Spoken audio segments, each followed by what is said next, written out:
Okay, so hi everyone. It has been more than a year since our last video for LGB Alliance Australia, but we were not finished forever, and it's great to be back. And I'm really happy today to be talking to Ollie. Thank you so much for being willing to have this conversation. It's my pleasure. I'm popping up a recent article in The Australian over my face, but next to yours, called Gender Change Agents. So this article was published on August 19th, and it was front page of the Oz. So maybe we could start by you telling us what that was about. Yeah. I had to think long and hard about it. It was quite a long process to arrive at deciding to come public like that. When I decided to detransition, it sort of just happened. It was almost an accident. I wasn't able to get a replacement estrogen implant at some point because my psychiatrist, he went on the lam, essentially. He disappeared for 2 years. None of his patients could get their records, etc. Sorry, my endocrinologist, I should say. No one knew what was going on. Then he materialized 2 years later with an APRA note on his file. So obviously there'd been a complaint that was upheld, and he has to work under a professional mentor. And this is like a man in his 60s who's been doing it for decades.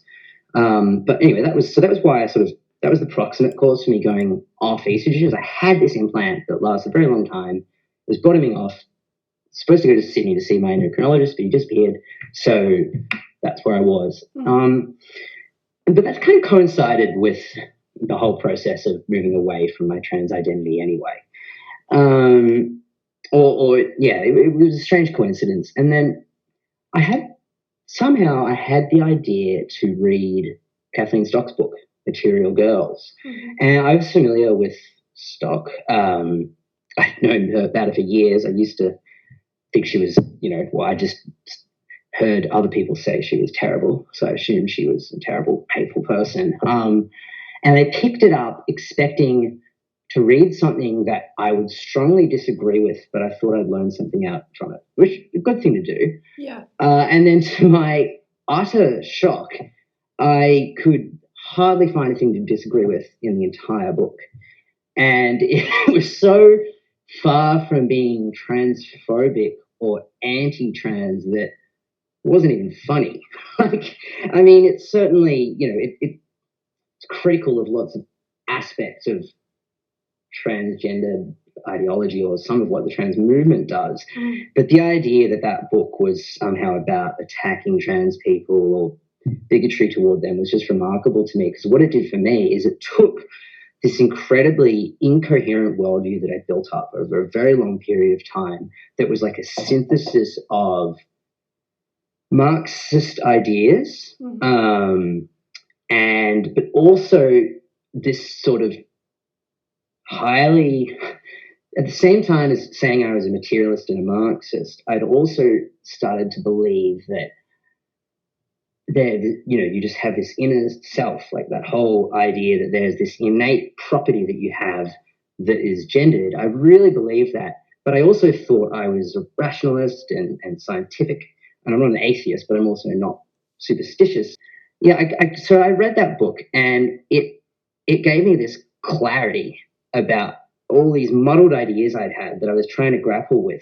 And Stock's quite careful not to even be, she does have an opinion, but she also portrays the ideas that she's sort of analyzing and critiquing very, very fairly. Yeah. And so I was really able to relate to the way that she explained these different ways of understanding gender and sex. And because she's an analytical philosopher, and she really put it down there in such a simple way, it just caused a lot of that confusion to fall away. And so I found it to be... Can I just clarify? So at the time that you read Kathleen's book, you were still identifying as a trans woman, or you were sort of beginning the detransition process? Where were you? I had stopped making a point of saying I was trans. Okay. I had, for about a year, I'd been gradually returning to more of a looking like a man. That's a very tricky one, but I'd been presenting more like I do now, and acting more like I would have in the past before I started trying to be a trans woman, I suppose. And that had been a gradual process, and it had come with a lot more confidence and coming into myself again and reconnecting with people from my past that I'd neglected and, you know, rekindling real friendships. And it was so positive, and I found that book so helpful. And then very shortly afterwards, I would say about a month afterwards, all that stuff with Kathleen Stock blew up. So she was harassed at her workplace. I suspect many of the people watching this will be aware, but it was really shocking, regardless of how you feel about her politics. I really felt, and so I went online. I thought, okay, this is going to be something where people are just going to ignore that this has happened. It's so ridiculous. It's just going to be like one of those things where people just ignore it because it's inconvenient. And then I went online and I found out all these people who I knew who were not trans were openly celebrating her harassment, or the harassment and bullying of Kathleen Stock in a workplace, on the internet, in public, whatever. And in the name of trans rights. That's right. Yeah. That's exactly right. And I questioned a couple of people on it, and I just got stonewalled. Pardon the expression. That was accidental, actually. But then I started to notice that I knew all these people because I lived in the north at the time, north of Melbourne, very progressive. Like, you know, there's more trans people there than anywhere else in Australia per capita, for sure. And I started noticing that all these people I knew who were, again, not trans, would constantly make a song and dance about bringing up who had come out as non-binary, or announcing, or, you know, you'd mention someone in passing as a she or a he, and they'd go, oh, by the way, that person's they, them, right? Okay, fine. But they would never, ever, ever ask a question of me about detransition or even acknowledge it. Mm-hmm. It was like I had never been trans. Interesting. And they would say to my face, oh, did you hear this person's non-binary now? And I'm like, I wouldn't say anything. I'm like, did you hear that I'm like, and so I started, it got more and more confusing. I had friends that I could talk to about it, like close friends. But your average person, just, you know, someone I wasn't that close to, or acquaintances, or friends of my partner who, there's just so many people that are so loud about trans stuff and just couldn't go here. So I started thinking it was a bit weird. And my mental health slipped for a variety of reasons, mostly post-pandemic depression. Pandemic really screwed me. And I tried calling up Switchboard for mental health support, Q Life, Pride Centre for advice about, you know, if I could get a referral to resources. Telling all these. I was like, I'm a detransitioner. I'm really struggling. Yeah. I'm wondering if you can give me anything. Like, can you refer me to someone I can talk to? Are there any groups? Is there anything? Maybe one of the trans orgs has worked with. Like, I was desperate. Yeah. And I couldn't get a single bit of support from TGV, from the Pride Centre, from Q Life, from Switchboard, from Rainbow Door, none of them. What did they do? Was it that they were sort of shunting you on to the next service, or was it that they... Oh, no, it was like actively... It would range from, we can't do anything for you, very calmly, to hanging up on me. Oh, wow, like they thought you were a troll, or they... Couldn't tell you, I guess so. Yeah, it's like some...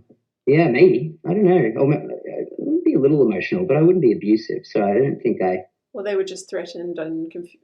I think they were threatened or didn't know what to do or freaked out. Who knows? There would be a range of things. Yeah. And so I started just losing it. I was really frustrated. There was a program on television that I tried to get onto that was like, we want a range of voices from, you know, the community, the trans and gender diverse community. And so I tried to get onto it, and they flat out told me they couldn't touch me because it'd be too controversial, because I'd be in a room full of people who vociferously disagree. Yeah. So apparently none of the huge part of the trans community that don't subscribe to the views that were held on that television will welcome either. But anyway, and so I reached the end of my tether. I contacted ABC journalists who said in the wake of this was actually later, but in the wake of the Tavistock closure, there was an ABC journalist who was like, I don't see how this is newsworthy, when the ABC was criticised for it. And so I emailed her and I was like, here's why it's newsworthy. She was like, I don't think this is happening here. I was like, well, you're wrong. You've got my contact details. You got my name, phone number, email address. Never heard back. Wow. Emailed her within half an hour of her sending that tweet saying, I don't think this stuff's happening here, a problem here. So same with The Age. There was a journalist who works with The Age who was keen to take it on, but there was no way it was going to get a fair airing. And at the same time, I got invited to a few Discords of detransitioners, and that's when I realized some new things. There are so many people who have experienced extreme and severe side effects against HRT, and they're not tracked, and no one helps them. And a lot of them then end up in situations where, as a result of that and other things, that perhaps they end up in quite severe psychiatric distress, really psychologically unwell. And I knew of someone who was working at a community health organisation in Sydney, and someone came through who was a trans-identified, a trans woman or a trans-identified male, who had a severe, what is it when your bones, it's a bone disease that you get lots of pain. All of your osteoporosis? Yes, osteoporosis. So HRT for males, or estrogen, can, in some people, even small doses, lead to severe osteoporosis. And this person was on HRT for 9 months on experimentally high dose, got osteoporosis, went off of it, and is now disabled. Still identifies as trans, but doesn't live as trans, doesn't present as a woman. And when this person was referred in to this community health organisation, because it was a trans-identified person, they get referred to the gender-affirming specialists who know how to be sensitive, apparently, which in my experience means you get referred to people who don't give a shit about anything but your gender. Yeah. When you say in these Discord groups there are so many people, what are we talking, like in the tens and hundreds? Like what roughly, what would you... Anecdotally, just from the last 6 months, 6 to 9 months, where I've started actually identifying as a detransitioner and networking with people, I know of a couple of dozen in Australia alone who are like seriously isolated and Wow, okay. just injustice. And a lot of them are in really terrible situations. A lot of them don't have the ability that I have to kind of take the flack as well. I'm uncancelable, essentially, as far as my real life goes. So a lot of people don't have that luxury. Let's talk about the reaction to the piece in a second, but just before that, so the piece in The Australian, what was that doing? That was like, telling your story or raising the issue of detransition? What I wanted to do was I just felt like something needed to shake it up a bit, ultimately. Now, that sounds flippant. It wasn't. But everywhere I turned, I would hit a brick wall. Mm-hmm. Like, my partner was getting guidance from the HR at her workplace in her inbox every morning that if you read it word for word and you interpret it literally, it would mean that my life experience could not occur. So it was,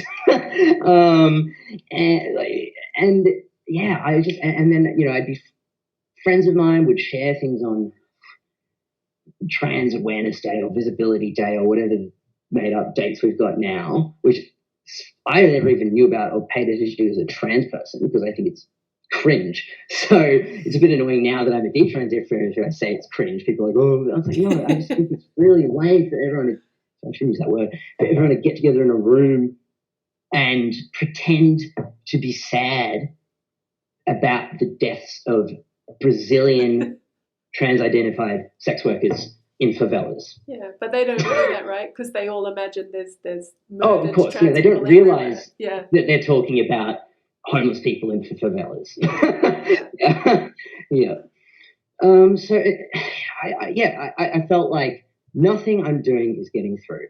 And then someone put me in contact with Natasha Robinson, who I was familiar with because she was one of the few health and science journalists who, throughout the pandemic, I think did a pretty good job of staying balanced. And she's at the Australian, but she didn't go, anti-vax. She didn't go too hard on the Victorian lockdowns, but was critical of them. And I just thought, I spent the whole pandemic, every time I checked the ABC, you have Northern Swan basically saying it would be murderous to let us leave our homes. And I was spiraling for all that time. And I just thought it was so unbalanced. And the Saturday paper that I've been a subscriber to for almost a decade, every single article they did about the pandemic, they'd be interviewing these extreme marginal figures who these medical, like self-styled medical experts who were clearly trying to build some kind of reputation and career thing off the pandemic. They just make a flatly unscientific claim, like, I don't know,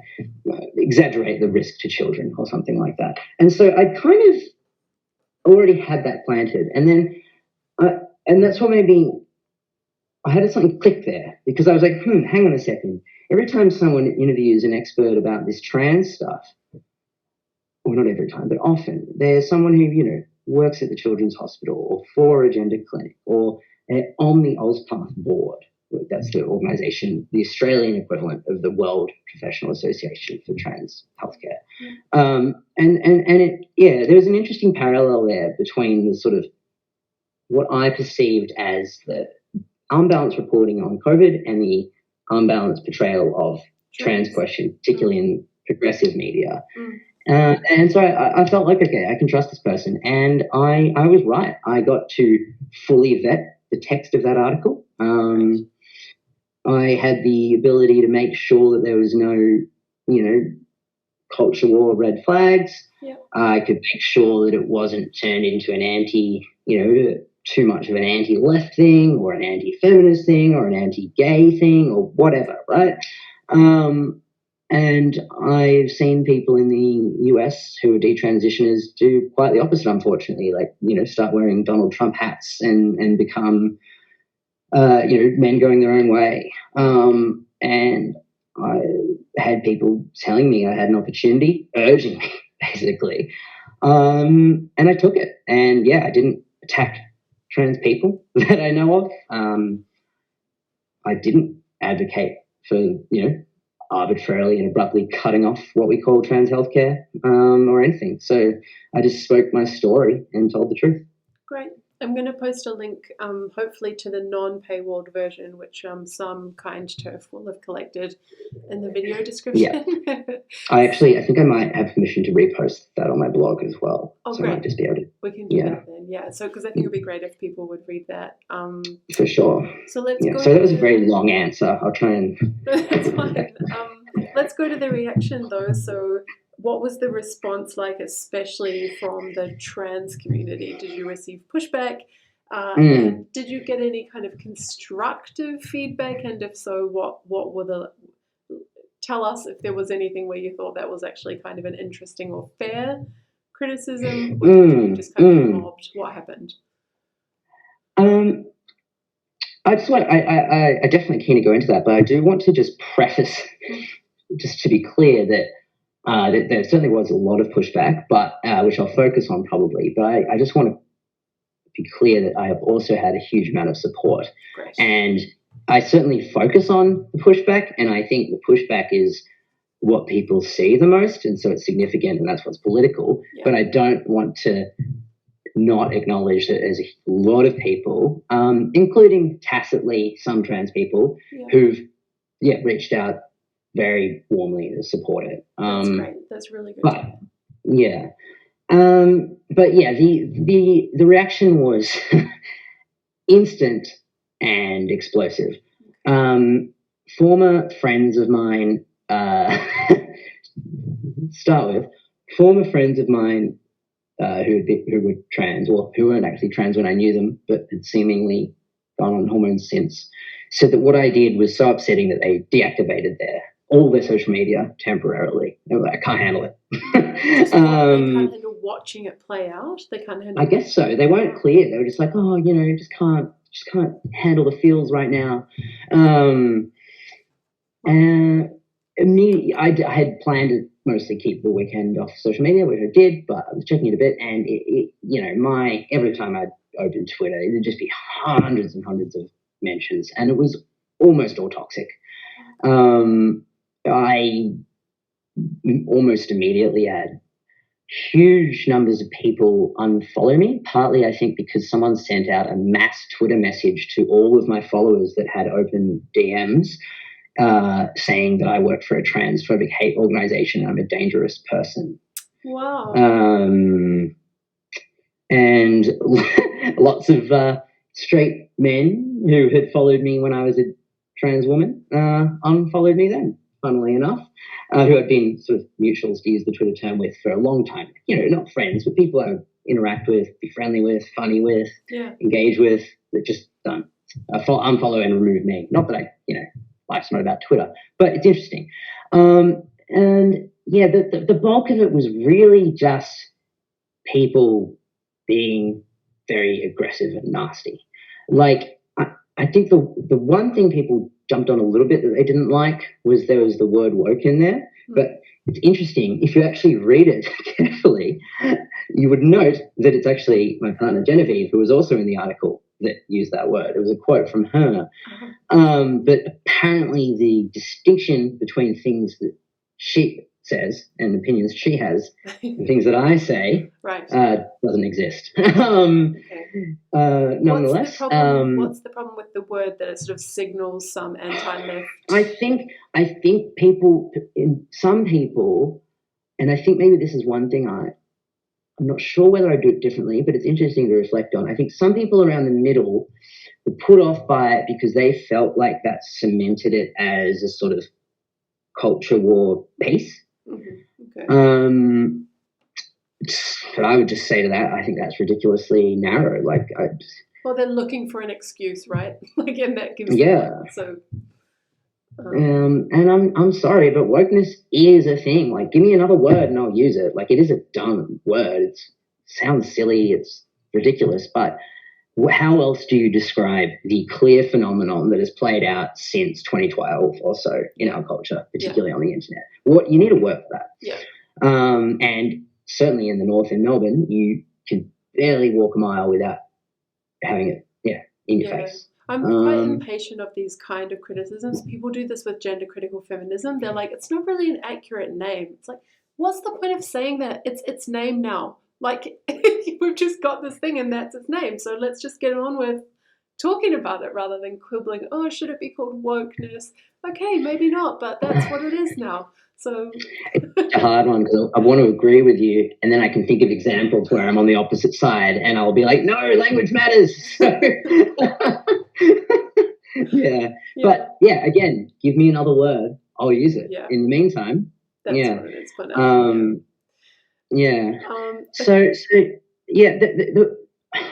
There has been there's lots of constructive engagement. Okay, that a lot of people who disagree are constructively engaged, far fewer than the number who are incredibly toxic, and almost entirely people that I already had some sort of connection with. Maybe they had a reason to trust me or to believe that I wasn't a transphobe. Yeah. And exclusively women. Okay. Oh, interesting. Exclusively, in terms of people who disagree with me, who've been willing to really get into it, only women. That is very interesting. Oh, and trans women, sorry. And trans women. Okay. But no men. No men, no non-binary people, no trans men. Okay. Very interesting. Ollie, are you a TERF? Well, I'm not trans exclusionary, clearly. That would make any sense. How is that even? Past self, maybe? Yeah. I'm not a feminist, therefore I'm not a radical feminist. Yeah. I do know some TERFs. I'm talking to you right now. I seem to have failed to repudiate you. Yeah. Well, you could probably be here to talk to me in order to deliver some moral condemnation. That would be possible. I don't know. I've already platformed you. I mean, co-platforming. I don't know. Yeah, but look, I mean, I knew as soon as I was like a chapter into that Kathleen Stock book, I was like, oh, shit. I knew that, and I've never actually done this, I knew that if, oh no, I deleted it. I knew that if I could dig up my old Twitter account, or maybe even some early tweets from my current Twitter account, you could probably find the words Kathleen Stock there. You could probably search my Twitter now and find me having a go at Kathleen Stock, or you, or someone else. We can more into that later. I don't know who I was specifically. I'm a bit avoidant about going down the rabbit hole and figuring that out. But so anyway, I had this moment where I was like, oh God, this is going to be interesting, because I realized that I was not dealing with what I thought I was dealing with. Yeah. And the reality is, I learned that TERFs are, for the most part, or people who are labelled as TERFs by other people, one or the other, are not driven by something you could call transphobia or motivated by it. You could say that some of them are motivated by some kind of fear. You could even make an argument that for some of those people that's irrational, but the idea that that's some sort of hateful, dangerous ideology, even if you disagree with it, to me just doesn't hold stock now. So I don't know, I'm not a TERF, but at the same time, I don't really understand what is supposed to be so bad about TERFs now. Yeah.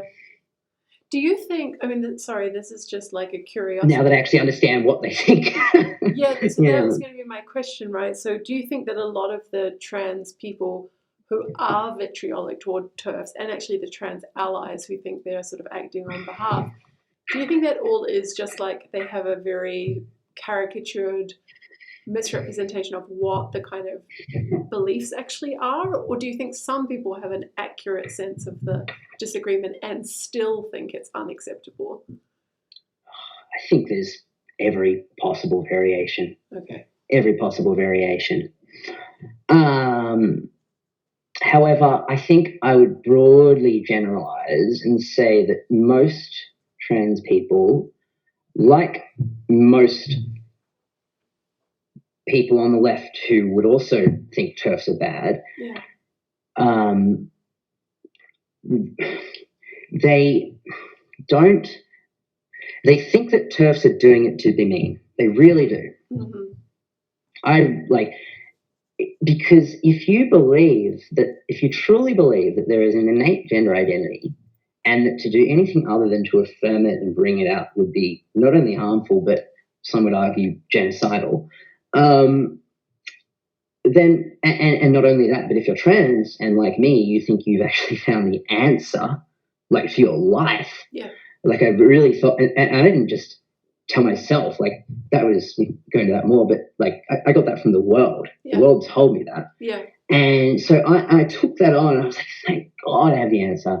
And then I learned post hoc, I didn't know what a TERF was before this. I learned post hoc that there are some, I'm going to use the language I had in my mind at the time. There are these nasty women out there who have unfortunately taken on the mantle of feminism that they don't have a claim to, and now they're using that as part of this bizarre, irrational, hateful ideology that they've attached themselves to for who knows what reason. Yeah.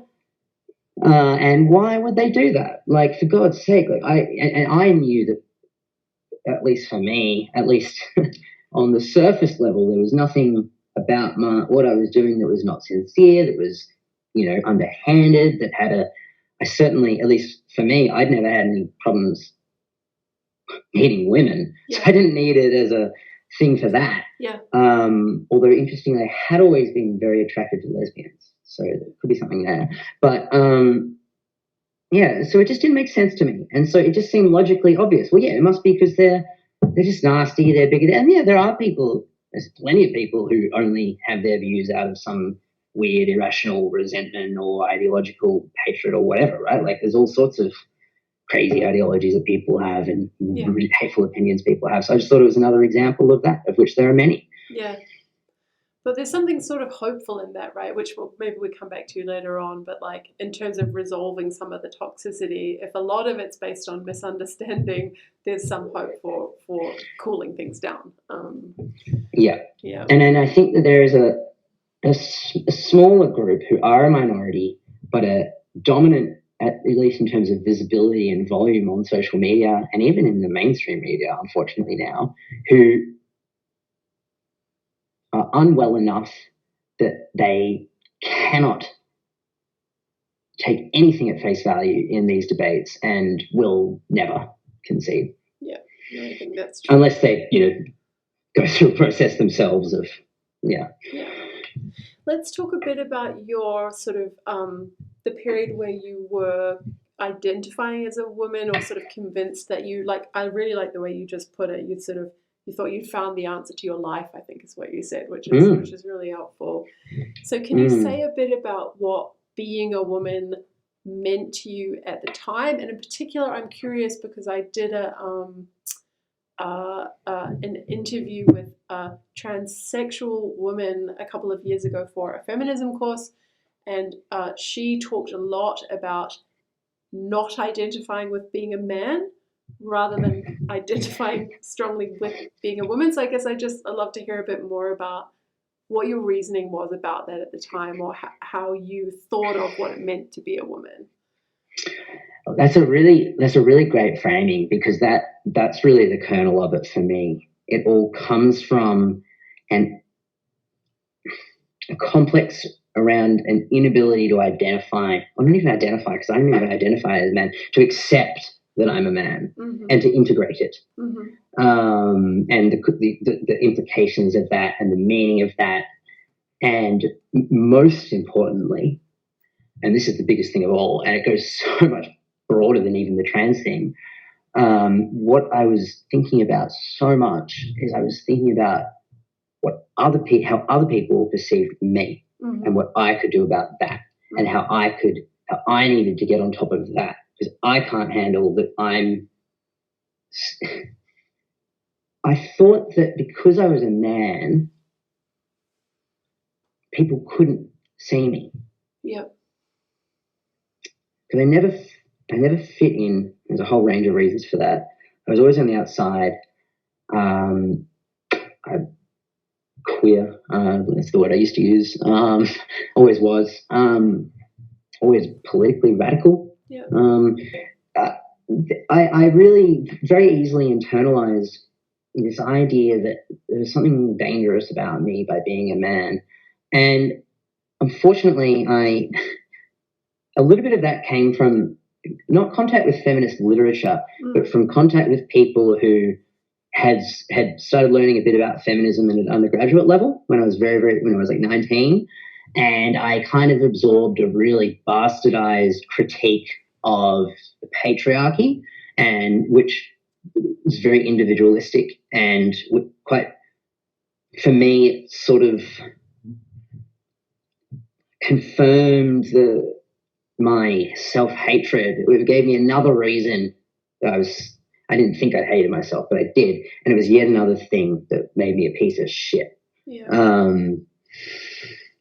And yeah, so that had always been there, but I never really thought about it that much. It was just there.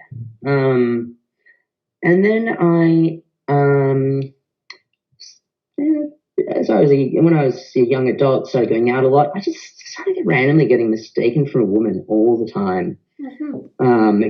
Usually by men, often in male bathrooms. And I'd be wearing like t-shirt and jeans, and I was fit and had short hair, so I don't know what was going on. So you weren't making any effort at that time to present differently. They were just reading you as a woman. Like, maybe you could say I looked like a little bit of a twink. Like, okay. I just, effeminate enough that you could read me as maybe gay. Yeah, but still then they're going to, like, because most people know the difference between an effeminate man and a woman, right? Like, so. Oh, but people would, I'd be coming out of a male bathroom. Yeah. Yeah, in a t-shirt and jeans, walking confidently out. The man would come in, he'd see me and turn around and walk out because he thought he'd come in the wrong bathroom. Like that's happened to me multiple times. Wow. This is pre being trans. So okay. Yeah, that must be disorienting. Good luck explaining that one. But that must also really like confirm your dissonance, right? Yeah. It was very, I was like, okay, there's something about me that I'm not like other men. Yeah. And I didn't know many other men like me. The men that I did know like me were all gay. Yeah. And I'm not gay. I have been in relationships with men, but I don't identify as gay. And so it was very confusing. And then I started dating someone, a woman, a cis woman, who was very into slam poetry and a lot of queer poets, and I believe she had a trans sibling, or she had a younger female sister who I think came out as a trans man at like 15. I don't know whether that was before or after me, but this partner of mine just kept telling me again and again and again that I was not a man, and it was all from her. And how did you feel about being told that? Do you remember? Frustrated. At first, I would try to shut it down. I was like, I don't know what you're talking about. Yeah. But we were together for 3.5 years, and unfortunately, that was not a great relationship. And it just kept coming up again and again and again and again. And I would say no, no, no. And then one day, I was in a really desperate situation. That relationship was ending. I was overseas. Trans person came out. Another trans person turned to me and was like, "You're trans, right?" And I was at probably the lowest I had ever been in my life until that moment. And I was feeling a little self-conscious at the table already, because I was like, there's all these like trans people here, and I don't know if I'm like intruding because someone's just come out and blah, blah, blah. And then I was like, I felt like I was welcomed in with that comment. Right. And I cannot tell you how desperate I was for that. Membership in something and belonging and acceptance and welcoming. And like I was seeking it. I had spent the 4 years leading up to that dedicating a huge amount of my time to being in a revolutionary socialist organization. I was in Solidarity, or a Trotskyist organization, mostly in Sydney. And I'd thrown myself into that, and I thought I was going to find the answers and change the world. And before that, I'd spent years reading the pedagogy of the oppressed and bell hooks and stuff. So I'd really and before that, it was psychedelics for years. And then I realized, even though that's great, you don't learn the solution to life there either. So it was just one thing after another. And then, trans was the next thing. And it's not like, it's hard because I've spoken about this publicly, and then I'll see some commentary on it. And it seems like people, including some other trans people, or some trans people, but even a lot of people cannot understand how I would do that. Like they think when I explain that I'm explaining that I was being dishonest or that I was not thinking things through. Oh, I don't think that. But it's like, no. I'm sure you wouldn't. But what I've noticed is a lot of the commentary from people that have a very strong opinion about trans things, but they can't even understand the basic psychological concept of projection. Yeah. And I'm curious about what you think about that first girlfriend, because to me that sounds like a form of control, right? Like, I think she was a straight up narcissist. Yeah, okay. And other people who knew her agree with me. That, she was bad news. I think she since has learned she's white. A friend of hers who identifies as non-binary is revealed to her through the tarot that she is like 1/16th Aboriginal, and now she identifies as Aboriginal when she does slam poetry. Okay, of course. So that's what we're dealing with. Yeah, no, just because it's so I think something that the trans community and the feminist community agree on, right, is that like it's very self-determination is like extremely important, right? So the trans community will say it's important to find your own gender. Feminists will say it's very important not to be like non-consensually treated as a feminine entity. And then now you describe this person telling you relentlessly over the course of your relationship that you are a thing that's not coming from you. That's coercive, I think. Yes, but because that was in a personal relationship, many people, and of course because I didn't go into that in the article for various reasons, not that I should have to, but people don't see that as political, many people. Yeah. Or that's just excluded.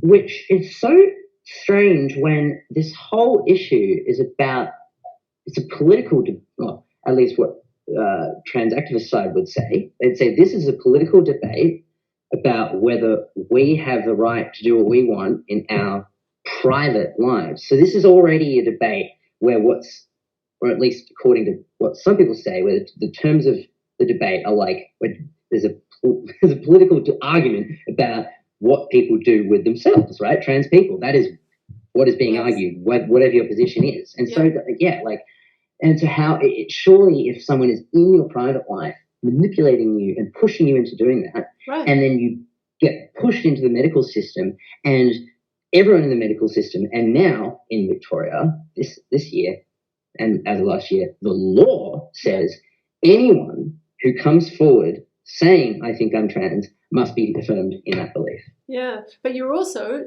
in principle, that law still protects you, that you should not, no third party can pressure you to change your gender identity. So she actually, in principle, did not have the right to push you from a cis, quote unquote, identity to a trans one. Of course, she wouldn't be prosecuted because what the Victorian government actually wants is more trans people. But so, as much as people are horrified by, the idea of conversion therapy or the idea that you would refuse to affirm someone's gender, people seem to have no problem with either, or two different angles people can take. Telling me I'm still trans is one, or saying I was never trans because I'm a cis man. And so you have complete self-determination until you do what I've done. And I've put that to people, and they'll just answer. They'll say, oh, no.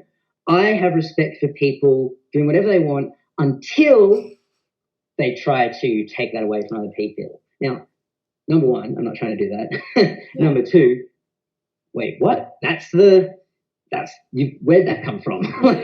So there's one thing in human society that gives you an exception, or I assume there's a few things, right? Maybe there's probably like 3 or 4 things that make you bad enough that you no longer deserve the right to self-define and affirm your gender identity. Yeah, but this I think is something I'm working on at the moment, this parallel between sexual orientation and gender identity. And I think it's driving so much of this attitude, right? Because if you think gender identity is like sexual orientation, then you're going to put a parallel between detransitioners and people who claim to be ex-gays because they've chosen their faith and then they've reformed. And of course the skepticism about the ex-gays is off the charts. And so if people are interpreting trans and detransition in the same way, which I think is totally unjustified because they're not parallel cases, then they are going to think, oh, you're putting all other gay people at risk by pretending we can change, you really are gay and you're just pretending not to be. It's more plausible in the case of actual sexual orientation, I think, than it is in the case of trans identification, which is anyway sometimes social for some people and sometimes about communities and sometimes about suggestibility, and just there's so much more going on, right? Yeah, and I mean, I suppose to some extent you could make the argument that, with being gay or lesbian, there's obviously an element of community, and many young people do go through a phase, right, where they think they might be gay and then they end up being straight or bi. And then there's the people who just end up being gay. And so that there's that experience of that. The parallel is interesting. I wasn't one of these people that thought biology doesn't exist. Or that sex is, I was probably a bit fuzzy on sex, but I think because I was on HRT, I never really was that interested in going too far down the rabbit hole of trying to fantasize that I'm the same as a biological woman. But I did think that for most intents and purposes, the category of woman was a social construct. Okay. So not in a ridiculous way, if you wipe down memories, you wouldn't be able to tell who's a man or a woman. I'm not an idiot, but it's partly because I was a Marxist, partly many things.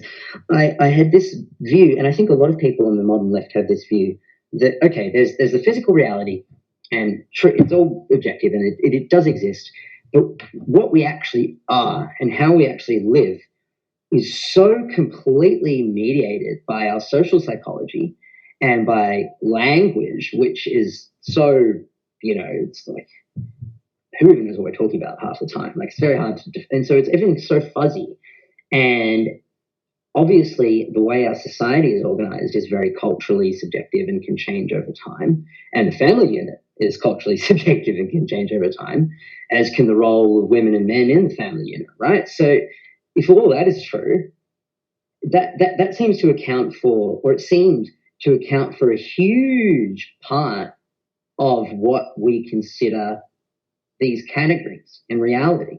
And then on top of that, I have my Marxism. So then there's also the idea that you've got this kind of ideological distortion coming from the conditioning of living in a society where you're alienated from your labor. Mm-hmm. So I thought, I was like, there's that as well. And so I believe that the capitalist, political economy had contributed as well to me not. I just thought that was yet another thing that proved that really you can just kind of speak reality into existence. Like I think I wasn't going quite that far in my head, but I was like going far enough that I could then believe that in my actions. Because I never thought there was something I could do as a woman that I couldn't do as a man. Okay. And I never even thought I need to be a woman to dress the way I want, or present. Like, I dressed however the hell I want. I did drag many, many years before I was trans and didn't think anything of it. Okay. I've done a lot of drag.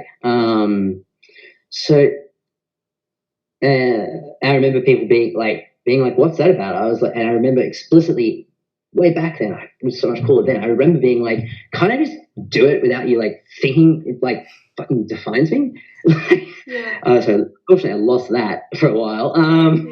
But yeah, and so it was an escape. I grabbed onto it and believed it. Yeah. Okay, let's talk tactics. So one thing I was very curious to get your take on, and I think this is a slightly obnoxious question on my part, but I'm pleased that you're willing to answer it, is about trans activist tactics. So from my side, which is kind of being a TERF, I can't help but notice that a lot of the way that trans activists, sometimes trans people, but often I think privileged people, claiming the cause of trans activism to kind of like vindicate their being well off in these various ways. Often following the lead of certain trans individuals. Yes, sometimes. Although I have to say the most vicious person on our campus isn't trans, and she seems to be. Oh no, she's not. So it's confusing to me how sometimes the worst of them are just like straight white wealthy people. So you can edit my she out. No, it's fine. It's like, but yeah, I don't know what that is, and that's a sort of separate question, I guess. But the thing I wanted to put on the table, right, is that they have these extravagant claims that they make. So you mentioned the genocide claim a little earlier. They're often claiming that like we're putting them at risk of terrible violence, and they do that while inciting violence against us. So the punch a TERF hashtag is maybe my favorite example of like this minority group that's claiming to be at terrible risk of violence while literally inciting violence. Explicitly inciting violence. Yeah. And so I wanted to ask... And often carrying it out. Yeah, well, few times so far, luckily, but I think a lot of us feel at risk that it's going to escalate. And there was a case recently in Melbourne of actual assault, and there was a near miss case that you were present at recently as well. So I guess, I just wanted to talk tactics with you to get a sense of like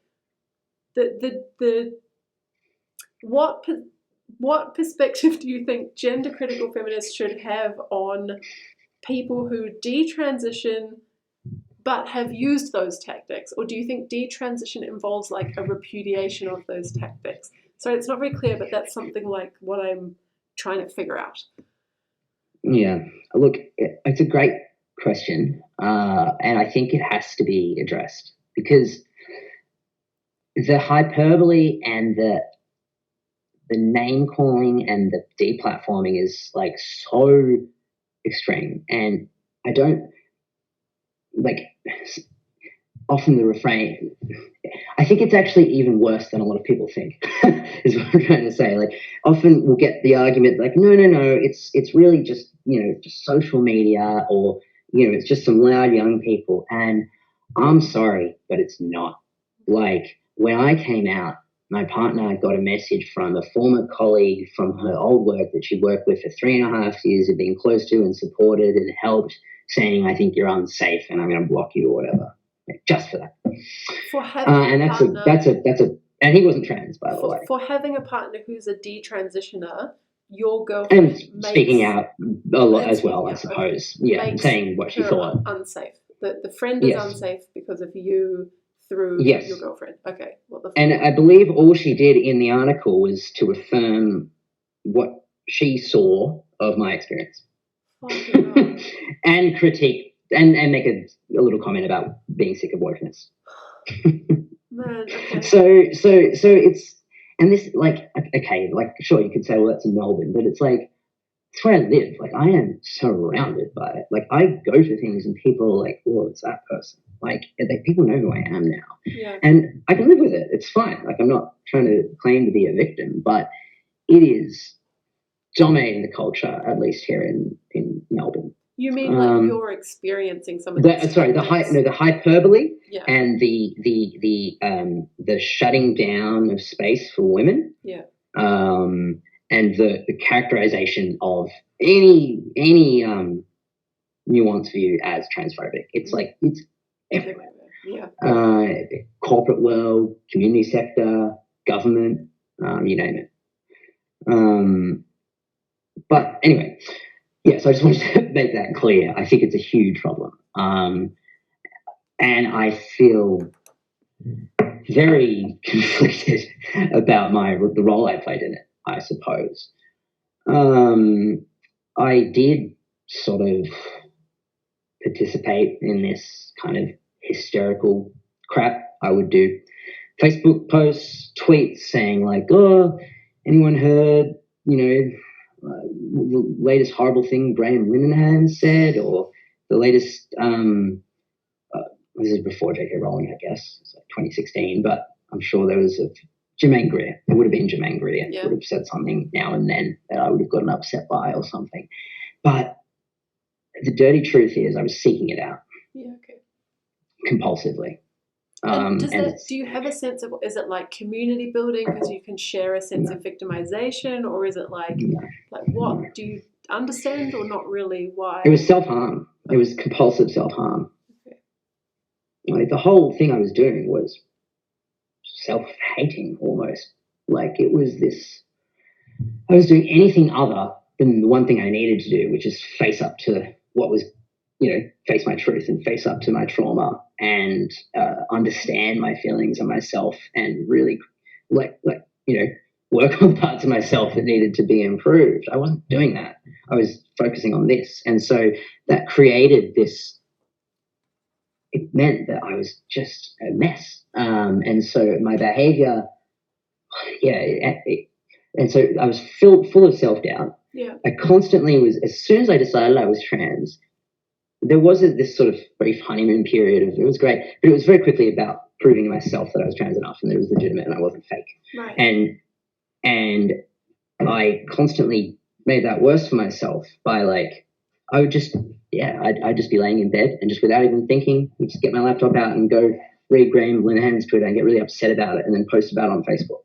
I see. Well, what is your thought? Because this, I want to ask about the allies, right? So, like, when you see someone like this person we have not yet named, the ringleader at Unimel at least, trying to do allyship in a way that actually confirms trans people's self-harming in the way you've put it, or fear, like, these people hate you, this research is hate speech, or these people want you dead and genocided, you have to stand up. Like, does that feel like incitement or contributing to that sort of self-hatred to you This is actually Kathleen's, well, I think, it, Kathleen's yeah, observation, that it's like the so-called allies are like fueling the sense that trans students have that they are like unsafe or hated, and it's just not they true. are wholly responsible for that sense, wholly responsible for it.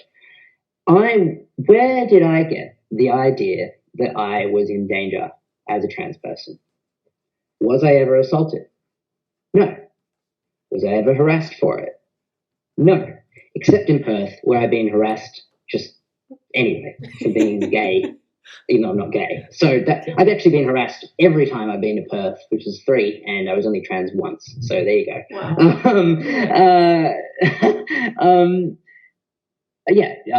Never had an unpleasant comment in the workplace. Yeah. I came out in a pretty immature, toxic workplace, which also had a lot of people who, these weren't the toxic people, but it also had colleagues who were very religiously conservative, like Catholic from Poland, Yep. who was even he was good about it at work, but I knew he was a little homophobic, and then he was having to be professional and nonetheless perfect with me. Wow. Now, you probably couldn't expect the same thing in every workplace, to be fair. But I know of like 2 trans people that I've known personally who've experienced a sort of assault.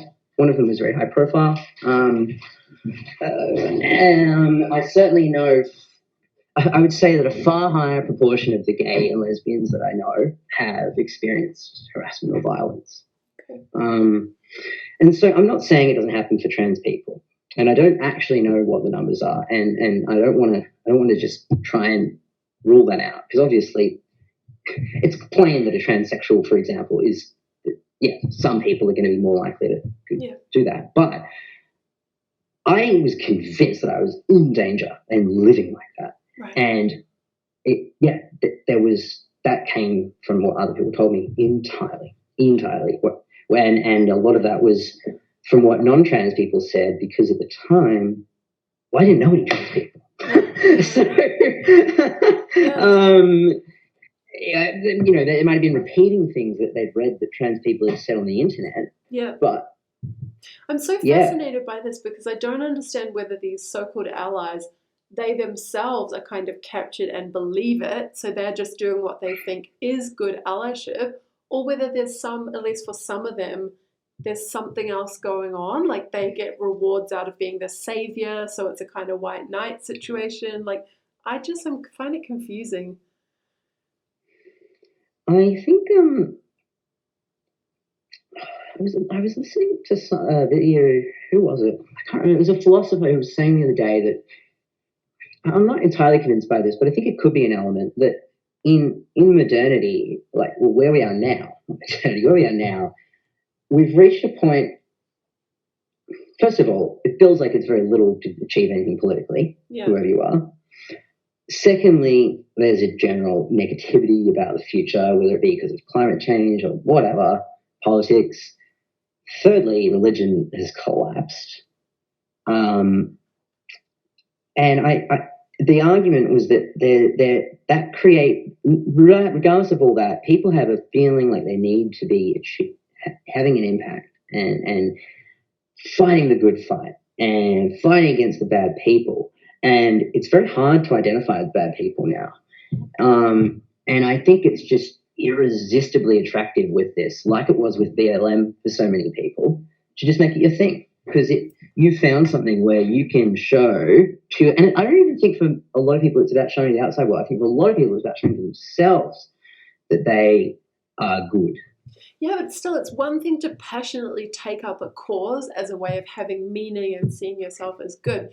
It's another thing to be like, I'm going to stand for this group. Hey, group, everyone hates you and wants you to be dead. What the fuck? Like, on the basis of no evidence. So that's the thing that's very puzzling to me. It's not unlike what the author of White Fragility, Robin DiAngelo, that's what she says to black people. She's white. And she, in her videos and her book, is like, just so you know, as a white person, no one else will tell you this, but we all have extreme racial prejudice toward you that is so intense, it's like almost impossible to control. and it's there all the time. I've managed to avoid reading her because of what all the critics say about her. It is sick. Wow. It's sick. So it's so similar to that, really. Interesting. Yeah, in a funny way. I don't think they're exactly the same phenomenon, but there's a parallel there, and I think there's a particular parallel in the performative allyship. Yeah. Like I knew someone when we were in lockdown. I think someone went in 24 hours from tweeting about how you must posting on the Instagram story. A friend of mine at the time posting on the Instagram story about how you must wear a mask while cycling on a cycle path. And then 24 hours later, why it's racist not to post on social media about BLM and go to BLM protests. Okay. Great. Racist not to post. Yeah. Because they were like, I've been noticing that a lot of people just are just staying quiet through all this. Hello, where's your Instagram story about BLM? Oh man. And there is, and it's so interesting because I was young enough when social media came around that I remember that feeling that it's not FOMO, but the fear of shit, what if people don't notice that I am speaking out about this? Yeah. Yeah, it's a thing for people, and I think I think it's really quite simple. Now, when it comes to the people who've made a career out of it, who knows? But I think for the average kind of left-wing person on Twitter who's just thinks they're reflexively defending trans people, who just ends up attacking someone really viciously, whether that be a feminist or a detransitioner or just someone who's not ideological, who has a nuanced perspective. I do think that detransition, at least as I understand it, it tends to go hand in hand with repudiating not only those tactics, but gender ideology in general. Mm-hmm. And that's, I think it'd be hard to detransition without going through that process, because at least if you were in the community. Yeah. If you were living in the queer community. If you were transsexual, that's a whole different question. Passing, just living, that's a whole different situation. But for what I was doing, which was having lots of queer friends in Melbourne, having that as my life, how do you get away from that? The reason I was able to do it is that I cut off pretty much all my closest friends because I realized that they weren't good for me. Right. And I had good reason to. And now there are people I've lost since as a result of my stance, but in general, I had done the work of distancing, quite sort of brutal work of going from having 10-ish people who had been my closest people for years to they're all gone, and everyone they knew is persona non grata to me, basically. Right. My world, not my world. I have many friends outside of that, but what I had made my world for a little while. Yeah. I mean, it also makes sense, the ideological beliefs are connected to the justification for the tactics, right? So if you're going to have a whole belief revision, you're no longer going to think it's justified to treat people like that, right? So it makes sense. And I think it's almost that the disillusionment or the breakaway from the ideas or the tactics is the precursor to the detransition. Yeah. Okay. That seems. I mean, in my case, it's mixed, but they seem to go hand in hand, and that seems to be the case with many detransitioners that I know in the UK and the US, both men and women, and generally with a sort of political softening. And by that, I don't mean a shift toward the centre. I just mean an ability to grapple with uncertainty. Final thing before we move on to a new topic. Yeah. This is probably me being a bit of a moral philosopher about it, but I'm curious to know whether you think it's is it more just being really interested in this particular social movement and then changing to a new one, but you're kind of fully rational the whole time, so we could hold you responsible for what you did before the change? Or is it more like being in a cult, so it would be really unreasonable to be Like, say I found your old tweets and then I was mad at you for what you said. Is that unreasonable because you're like in the grip of a cult-like ideology, or is it like, no, it's kind of reasonable because you had these beliefs and then you changed them, but you weren't like out of your mind or being controlled by other people. Do you see what I mean? Like, yeah, it's tricky. Could you just recap, like, real briefly? Sorry. Yeah. So you might want to say when someone is genuinely in a cult, they're not really responsible for what they do during that period. Versus if they're just like socialist for a while and then decide that they're libertarian now. So I wondered which you thought was the better parallel to being trans-identified and then kind of coming out of the ideology and re-seeing things. Right. Interesting. Well, in terms of approaching it morally or ethically, I think the better parallel is the former. Like, I think I should be held responsible. Mm-hmm. Like, yeah, if you were upset by it, I would say that is reasonable. Now, if I heard you out, had a conversation with you about it, was honest, and then you were still upset and you were making a thing of it, then I'd probably think it's unreasonable. Yeah. But no, absolutely not. You don't think there's no I don't blame. think there's any. What was that, sorry? You don't think it's more like how we would treat someone in a cult where we're really just glad that they're out rather than thinking that? No. I mean, a lot of people seem to have empathy for me in that respect, and I think that's great. Yeah. And I certainly, for myself, liken it to cult deprogramming. But as you said, no one was holding a gun to my throat. I was pushed into it by someone, but it wasn't outright coercion, and I very much we broke up just before it came out. Yeah. So it's like, around the same time. So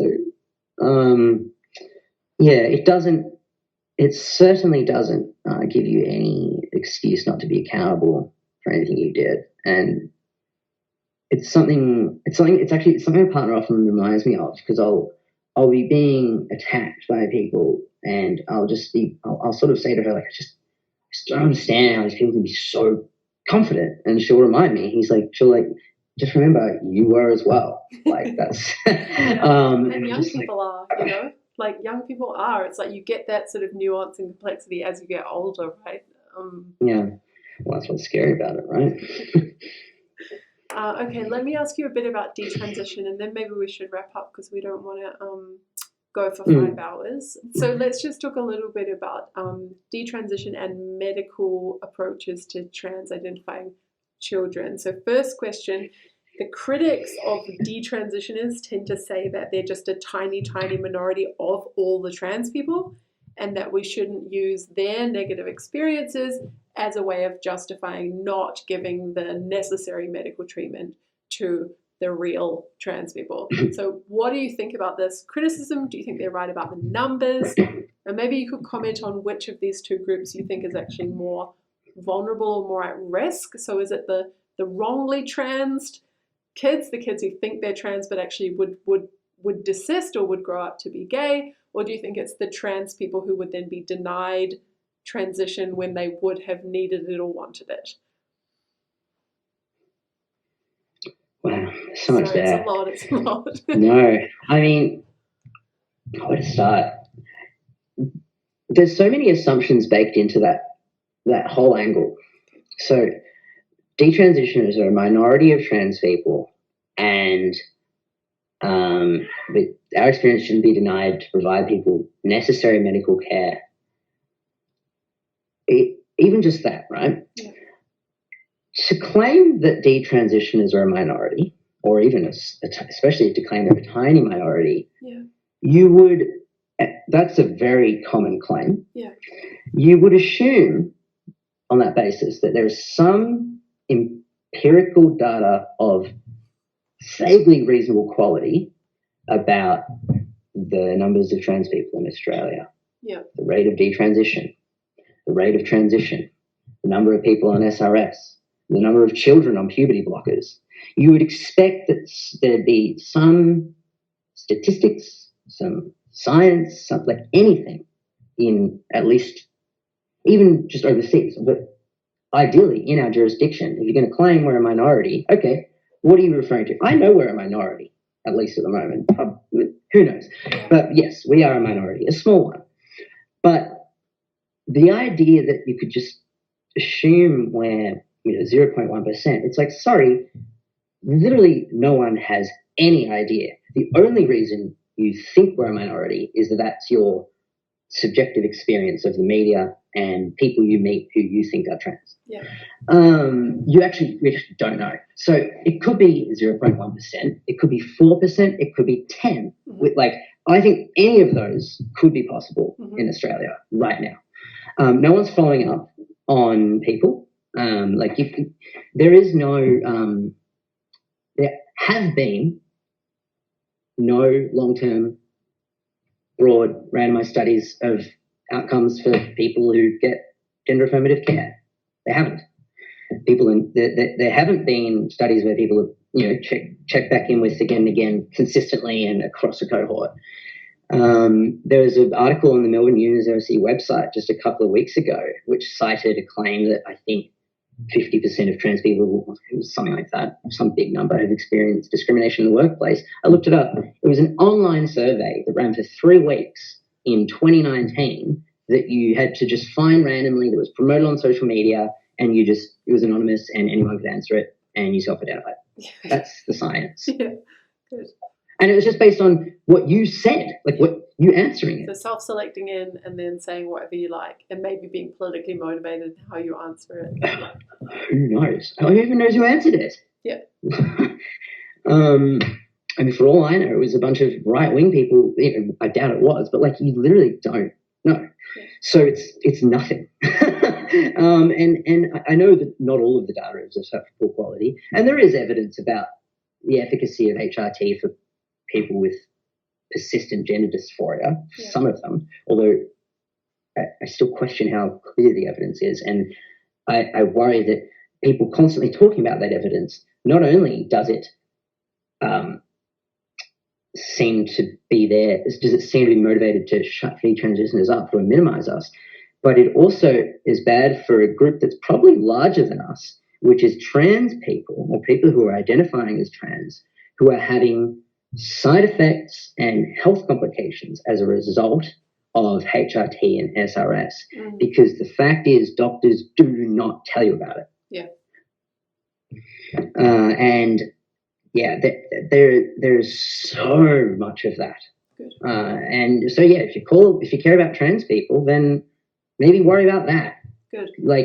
Great, even if you think a doctor should affirm it unquestioningly, even if you believe that, shouldn't they still tell you that this thing you're going to put you on has a very high risk of very severe health complications? Yeah, yeah. I know someone who's on HRT who didn't know until I told her that it will make her infertile. Yeah. No, she thought there was a low probability of that. Loads of this online that people think their breasts will grow back. They don't know the long-term health risks. It's just so much misinformation or lack of information that they should have been given. Yeah. And so I'm sorry to interrupt. No. I just think pitting the two in that way, who's at higher risk, it's so even if trans people were at higher risk, what exactly does that mean in response to what I'm saying? It doesn't. Is that a consolation prize for me, or am I? I don't have any other life to live through. Yeah, that would be you would be the scapegoat, right? They would say, look, it's just much more important that. Actually, I think it's more fucked than that, because it's much more important. Well, I'm a necessary casualty, right? Yeah, but the one thing they want is to be beautiful, right? So they say, if you don't transition the man before puberty, he'll be an ugly woman. Really, right? So we're going to trade off detransitioners against beauty, not against because the suicide. What if he was going to be an ugly man? But that's the point, right? So but that's the point, right? They can be a beautiful woman if they transition early enough and maybe have some accompanying surgeries. And my worry is that a lot if they have the right genes. But a lot of it is motivated by that, right? Rather than actually I will kill myself if I'm not immediately affirmed, or so I just find that quite a horrifying trade-off. if unconditional affirmation is so important and so critical to outcomes, why are we constantly being told by activists that the rate of suicidality in that community is so high? And why does it seem to increase amongst people I know when they transition? Yeah, but they'll deny that, right? They'll point to all the spurious evidence showing that, like, transition saves lives, and all people. Yeah, well, evidence from the 1970s, when the people it was being done to were people who had been genuinely wanting to do it since they were an infant or a child, usually, and for whom that condition was. I mean, I know many. Germaine Greer famously spoke very critically of it.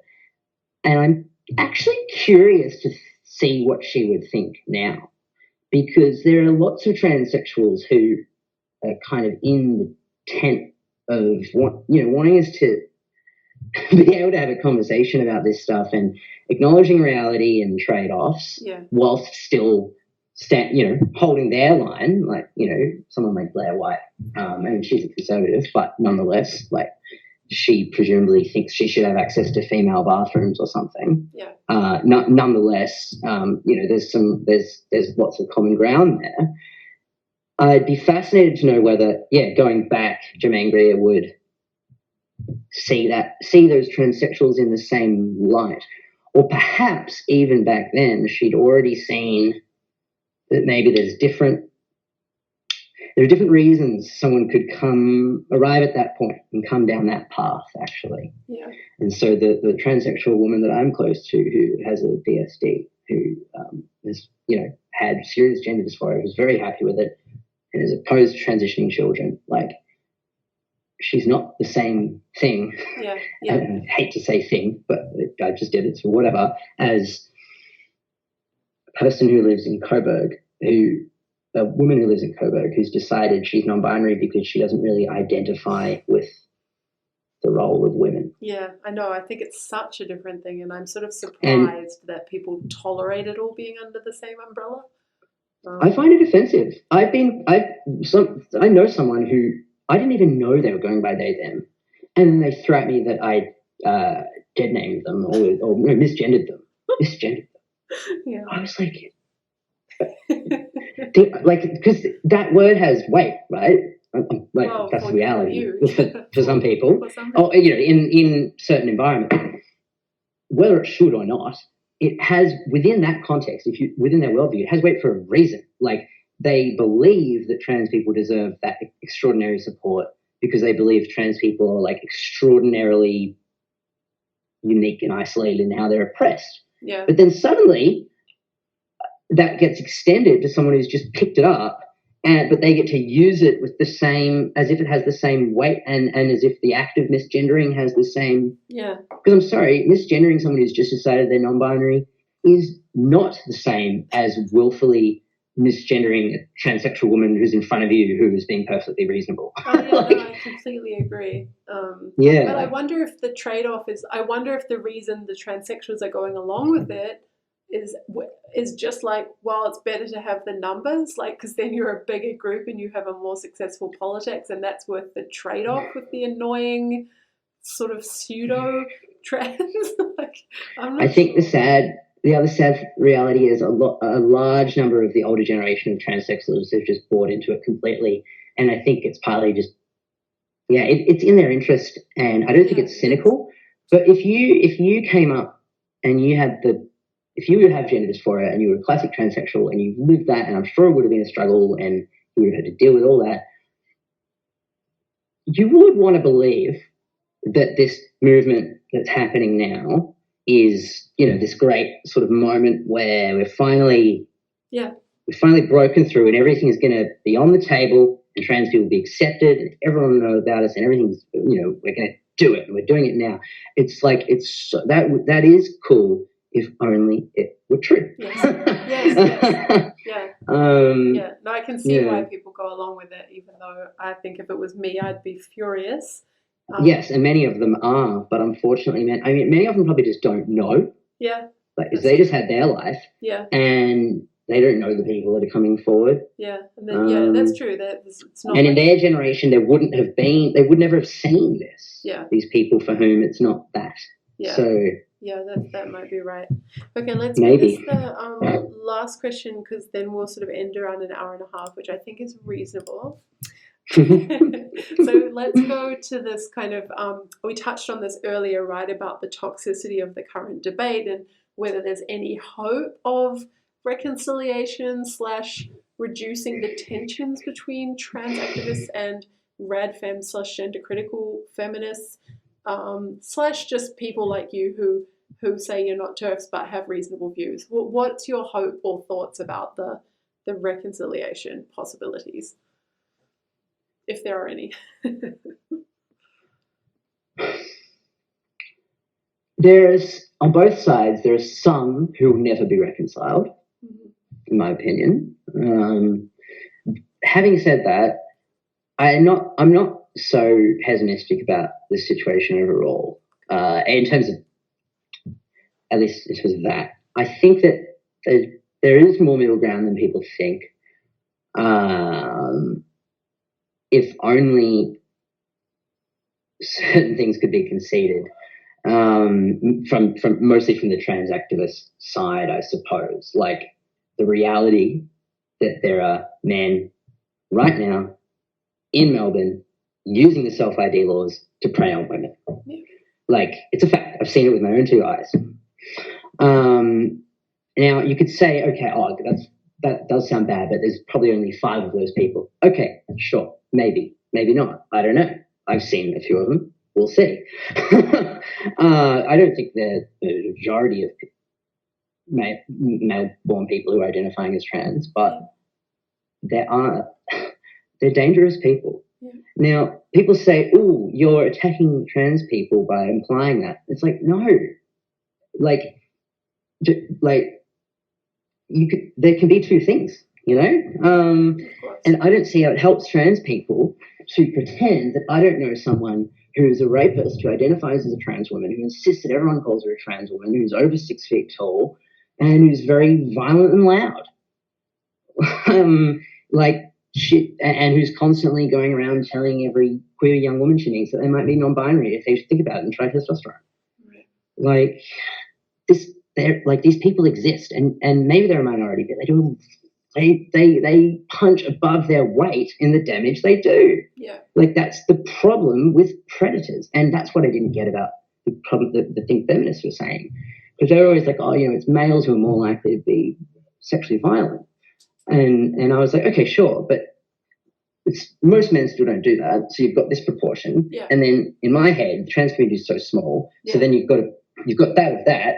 And I was like, okay, I still see what you're talking about, but surely at that point, you've winnowed it down to such a narrow thing that it's statistically insignificant. Because especially when you consider, and you know, the fact that a man could just go in. But what I wasn't understanding is even that you only need a few people in that little minority to wreak absolute havoc. Yeah. And we're seeing that now in the you know, like, there is a transphobic backlash happening in the South, in some parts of the South in the States. And it's because trans people are being held responsible for all this stuff. And people keep saying to us, oh, you're trying to tar all trans people like that. It's like, no, this is pointing it out so that doesn't happen. Yeah, right. I mean, we just want some reasonable gatekeeping, right, to sort of control for people like that. And that's the opposition to self-ID as opposed to some other more moderate proposal. Correct. And self-ID is just radical, because it's not just you get to say who you are. It's no matter how confused you are and no matter how confused you say you are, whatever you say you are, we have to say you're that. Yeah. And it's against the law if we don't. Yeah, it is radical. It's so radical. But yeah, not enough public awareness, I think, of just how radical it is. Look, we should leave it there because we're sort of at time. Thank you so much. You've said so many kind of thought-provoking and interesting things, and I've really enjoyed the conversation, and I really appreciate you giving me the time. Oh, thanks. No, it's been really great. It's great to chat to you.